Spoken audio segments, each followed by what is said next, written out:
Good morning, students. Standard 9th, subject Sanskrit, chapter number 4, Valbhi Vidya Sthanam.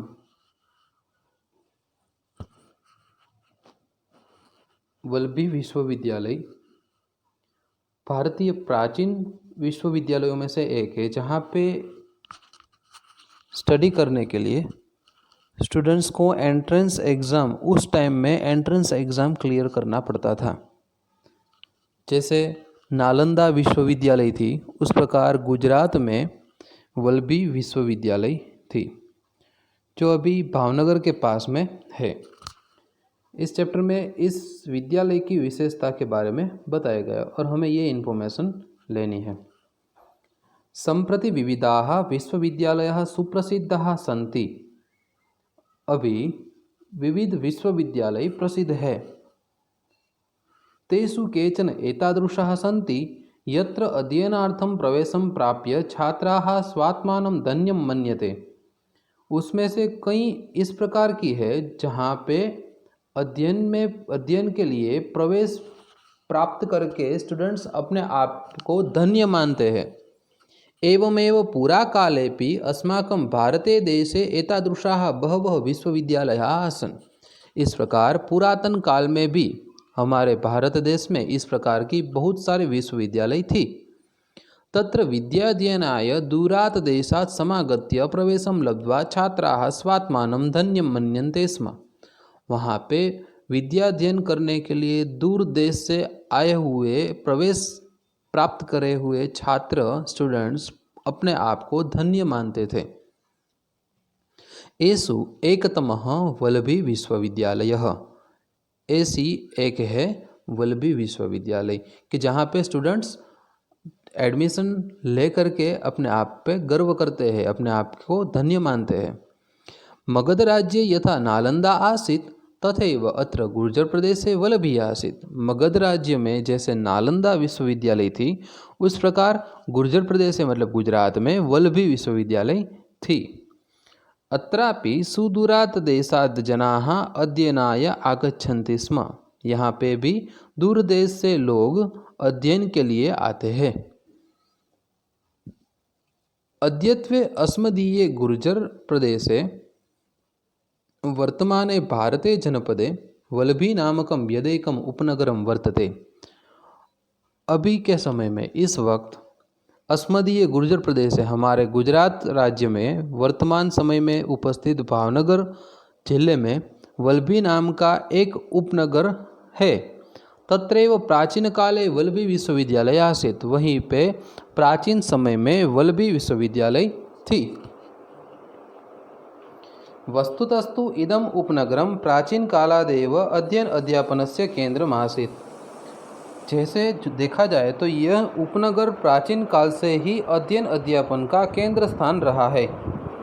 पूर्वमत्र 18 विद्यायाः पठनं पाठनं च भवति स्म। पहले यहाँ पे 18 विद्यायाः 18 विद्या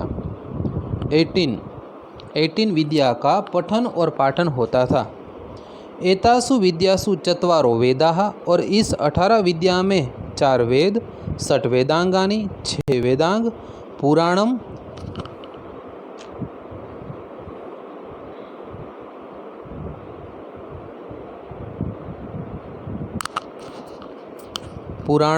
न्यायः मीमांसा स्मृतिः आयुर्वेदः धनुर्वेदः गंधर्ववेद अर्थवेदाः 4 उपवेदाः च समाविष्टाः सन्ति।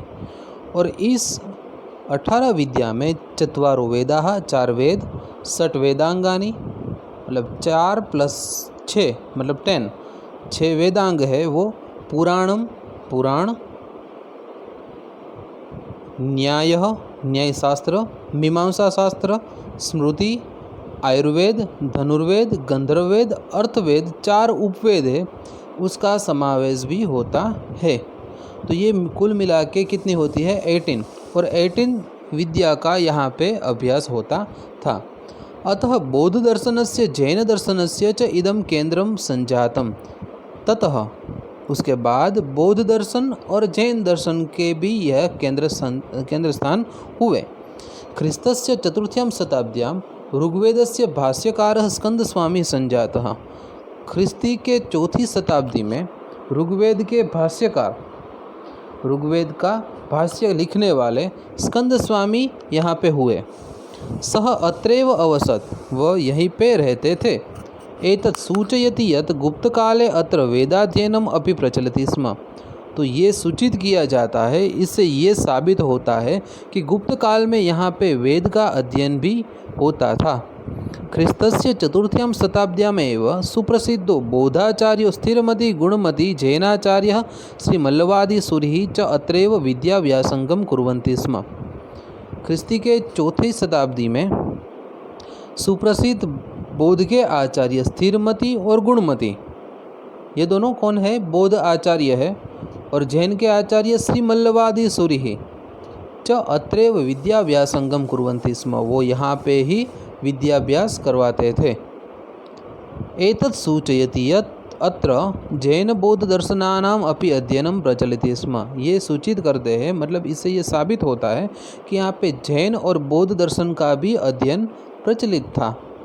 अत्र यथारुचि यथामति छात्राः अपठन, यहाँ पे जैसी मति उस और जैसी रुचि, इस प्रकार स्टूडेंट्स यहाँ पे पढ़ते थे।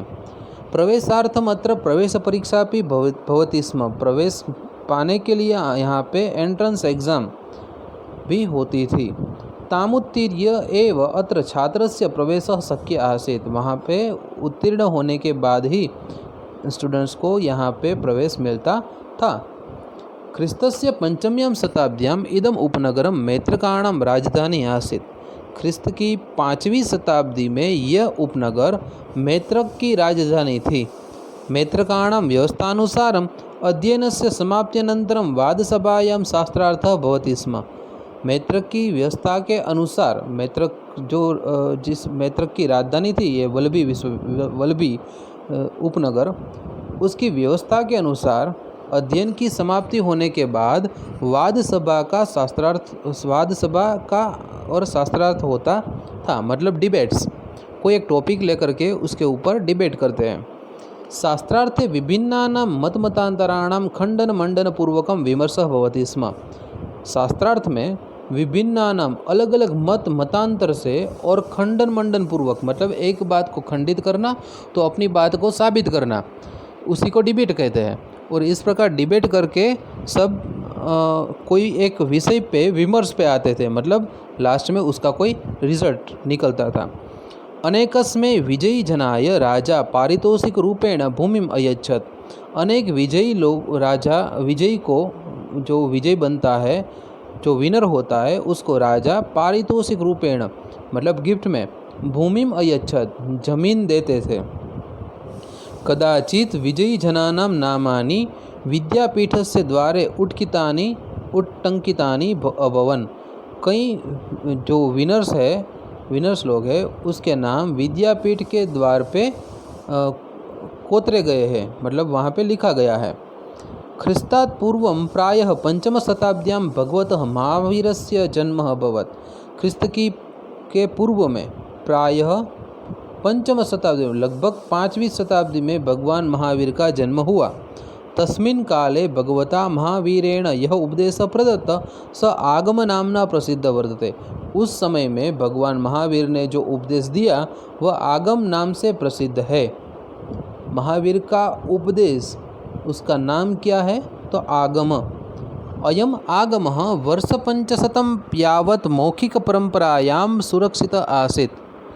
ये आगम नाम का, देखो इसकी विशेषता है, ये आगम नाम का जो उपदेश है वो वर्ष 500, मतलब 500 वर्ष तक मौखिक परंपरायाम सुरक्षित आसीत्। मतलब मौखिक परंपरा, मतलब याद करके, ये कहीं लिखा नहीं गया।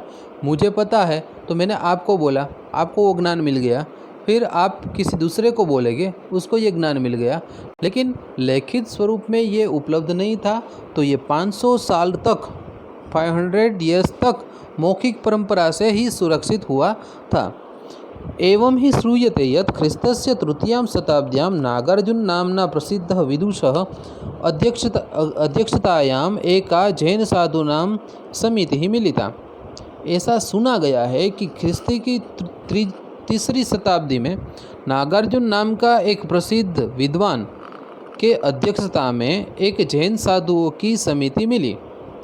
अस्याम आगम ग्रंथानां लेखनस्य प्रस्तावो अभवत्। इस आगम ग्रंथ का लेखन करने का प्रस्ताव हुआ। अत्र लेखबद्धा वाणी वल्लभी वाचना नामना प्रसिद्धा जाता। और इसको जो लिखा गया उस वाणी को वल्लभी वाचना नाम से प्रसिद्ध जाना जाता है। मतलब भगवान महावीर ने जो उपदेश दिया उसका नाम आगम था और आगम 500 साल तक मौखिक परंपरा में था। फिर 3री शताब्दी में नागार्जुन ने एक जैन साधुओं की मीटिंग बुलाई और ये प्रस्ताव रखा कि आगम नाम के जो उपदेश है उसका लेखन होना चाहिए, ऐसा प्रस्ताव रखा, ऐसी प्रपोजल रखी। तो सब ने एक्सेप्ट की और वो लिखा गया। जो लेखबद्ध हुआ, जो ग्रंथ बना, उसका नाम क्या रखा गया? वल्लभी वाचना।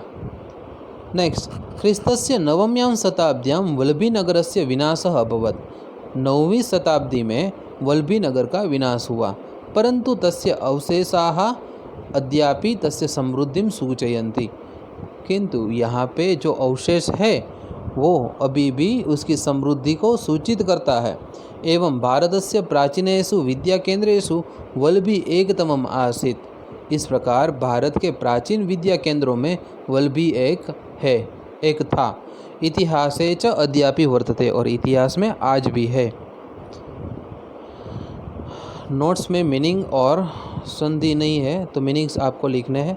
एक्सरसाइज, प्राचीन समये गुर्जर राज्ये कः विश्वविद्यालय आसीत्? आंसर है गुर्जर राज्ये वल्लभी विश्वविद्यालय। ग, उपवेदाः कति सन्ति? 4।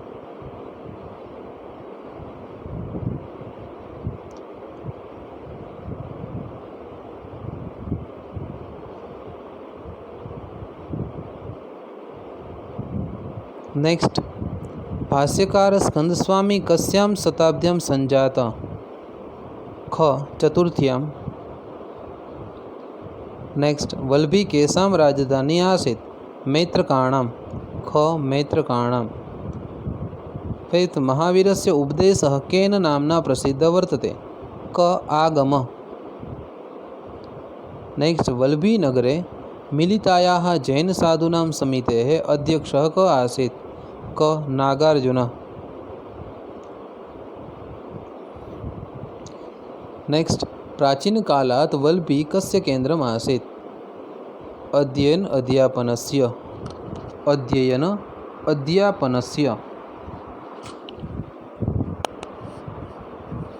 नेक्स्ट, वेदांगानि कति सन्ति? 6 वेदांगानि सन्ति। नेक्स्ट, श्रीमल्लवादीसुरिः कः आसीत्? श्रीमल्लवादीसुरिः कः आसीत्?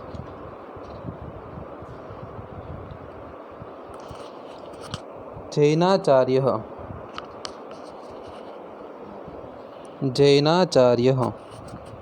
नेक्स्ट, भगवतः महावीरस्य जन्म कदा अभवत्? आंसर है ख्रीस्तात् पूर्वं प्रायः 5वीं शताब्द्यां। जैन साधूनां समितो कस्य लेखनस्य प्रस्तावः अभवत्?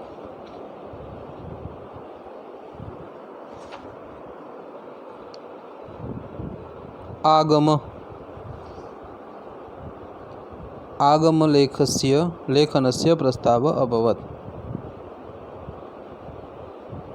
क्वेश्चन नंबर 3, फर्स्ट, ऋग्वेदस्य भाष्यकारः स्कंदस्वामी आसीत्। तो ब्रैकेट में दिया गया थर्ड वर्ड कः, स्कंदस्वामी की जगह क्या आएगा? कः।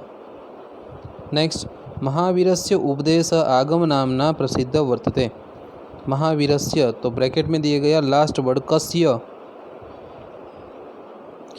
नेक्स्ट, जैन साधूनां समिति मिलिता, तो ब्रैकेट में दिया गया last second Keisham.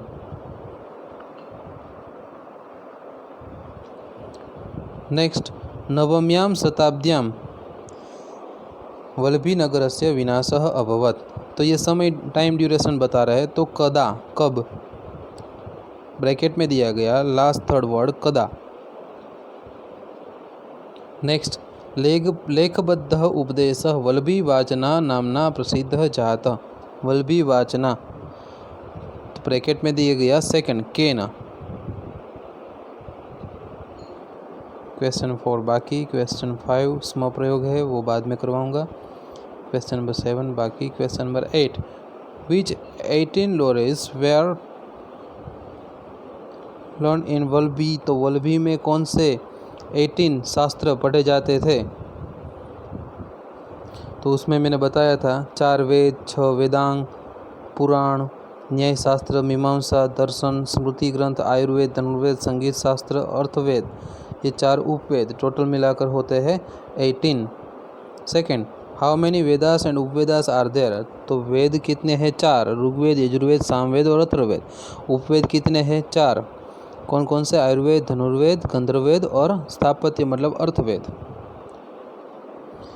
What type of arrangement was there for study during Maitraka rule. Maitraka के रूल के अनुसार क्या अरेंज किया जाता था। तो वाद विवाद सभा, शास्त्रार्थ होता था, डिबेट होती थी और डिबेट में जो विनर होता था उसको उपहार में क्या दिया जाता था, भूमि। और कहीं के नेम्स है वो विद्यालय के, विश्वविद्यालय के डोर पे मतलब मेन गेट पे पत्थर पे खींचे जाते थे, लिखे जाते थे।